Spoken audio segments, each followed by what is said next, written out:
At 0940 hours, 500 feet above the Pacific Ocean, a C-17 Globemaster pilot stares down at his target, a 560-foot submarine that looks like a pencil line in an ocean the size of Russia. He has exactly one shot to hit this moving target with a 50 pounds package while flying a 412,000 pounds aircraft that handles like a flying building in a windstorm. Missed by 50 m and 3 years of planning ends in disaster.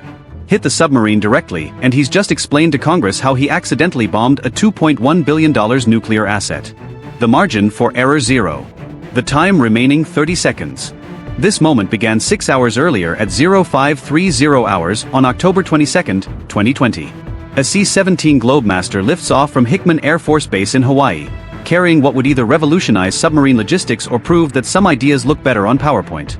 4 Pratt & Whitney F-17 PPW-100 turbofans push 412,000 pounds of aircraft and experimental cargo into the morning darkness, beginning a mission to find one specific submarine somewhere in an ocean that covers 1/3 of the Earth's surface. The mission seems straightforward. Fly 800 m northwest, rendezvous with the USS Henry M. Jackson, drop off supplies, return home. But this was no normal supply run. Their target was a 560-foot submarine that had been drifting submerged for 6 hours, maintaining radio silence while Pacific currents pushed her miles from any predictable position. Finding a black hole in blue water when your search area is roughly the size of Russia, you'd have better luck finding a needle in New York City. As the C-17 approaches the submarine's last known position, its ANAPS 133 maritime search radar begins painting surface contacts out to 250 nautical miles. Watch the radar's operator screen as green blips cascade across the display like digital rain. Each blip represents a potential contact, wave returns, floating debris, marine life, or the submarine they're hunting. Distinguishing a submarine's minimal surface profile from wave returns requires the kind of pattern recognition that comes only from years of experience scanning hostile waters. Navigation over the Pacific also strips away every comfort of continental flying. No VR stations, no landmarks, no visual references except endless blue that looks exactly the same whether you're 100 m from Hawaii or 1,000. The flight management computer knows their position to within 30 feet thanks to GPS. But that precision becomes meaningless when your target has been floating like an underwater rubber ducky for the past 6 hours. The Henry M. Jackson's last known position was good as of midnight. By now, she could be anywhere within a 50 square mile box. At 0730 hours, 400 m from Hawaii and approaching the search area, the navigator finally receives the submarine's first communication since diving. The burst transmission lasts exactly 1.3 seconds, just long enough to pass updated coordinates, showing the Henry M. Jackson has drifted 4.2 nautical miles northeast of her planned position. Not unusual for a submarine maintaining station without using engines, but enough to completely blow their initial search plan. The crew recalculates their approach while the radar operator expands his search pattern. The Henry M. Jackson has been deliberately random in her drift patterns to avoid creating any predictable track for adversaries to exploit. Great for operational security. Terrible for anyone trying to find her with a cargo plane. Inside the cargo bay, the test package sits secured with basic tie-down straps, 50 pounds of let's see if this actually works. Wrapped in waterproof seals, and wearing a Type 4 personal flotation device that makes it look like a box going on vacation. No GPS beacon, no electronic tracking, no sophisticated recovery aids. The simplicity is deliberate.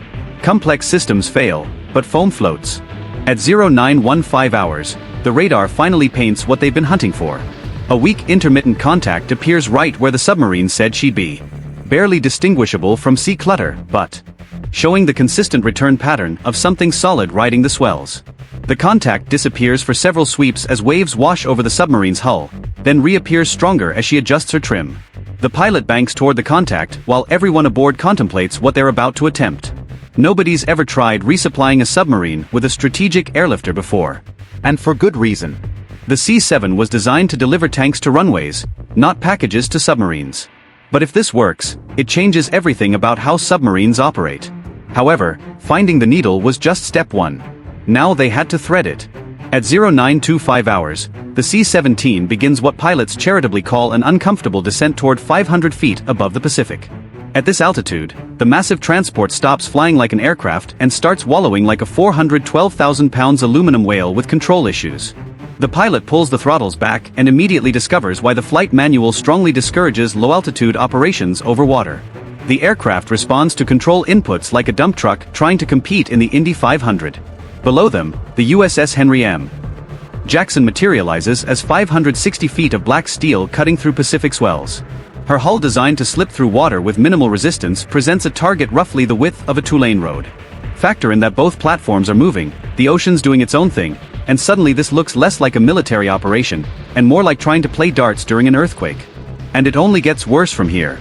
Ground effect turns the final approach into a wrestling match with physics.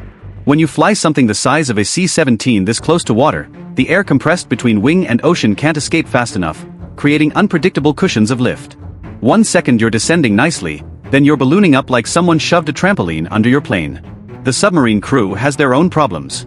Maintaining a precise surface position requires a delicate dance between ballast tanks, trim systems, and just enough propulsion to counteract current without creating a wake that screams submarine here to any watching satellites. The crew adjusts trim constantly, pumping water between tanks to keep the hull level, while Pacific swells try to turn the boat into the world's most expensive seesaw. Then there's the RIB rigid hull inflatable boat. Launched from the submarine with 4 sailors who definitely didn't sign up for this when they joined the Navy. Their 7-meter boat handles the swells well, but positioning for package recovery while avoiding both a submarine and a cargo plane requires the kind of spatial awareness usually reserved for video games. Radio coordination between 3 platforms pushes the limits of what humans can accomplish with voice communications. The submarine passes heading and speed updates every 30 seconds. The RIB crew reports their position relative to both larger platforms while bouncing through swells that make accurate reports challenging. And the C-17 crew calculates approach angles while fighting the aircraft. The pilot discovers that maintaining exactly 120 knots indicated airspeed is like trying to hold a specific number on a slot machine. Too fast and the package will overshoot the recovery zone by hundreds of meters. Too slow and the C-17's computer starts screaming about approaching stall speed because nothing says bad day like stalling a strategic airlifter over the Pacific Ocean. The sweet spot is exactly 120 knots plus or minus nothing. At 500 feet, even minor turbulence feels like riding a mechanical bull. The aircraft's fly-by-wire system programmed for high-altitude efficiency offers minimal help for this kind of flying. It's like asking a Formula 1 car to compete in a tractor pull.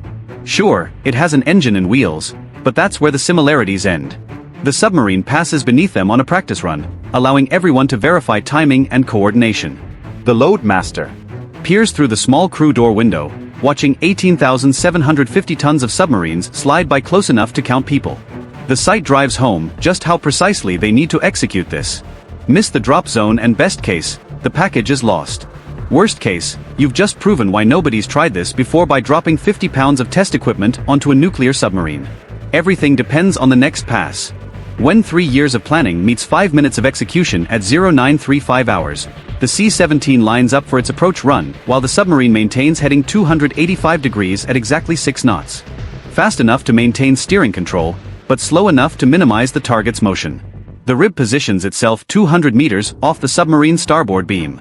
Close enough for quick recovery, yet far enough to avoid becoming collateral damage if things go sideways. The loadmaster takes his position at the crew door with a test package secured by quick-release hardware that's basically a glorified carabiner.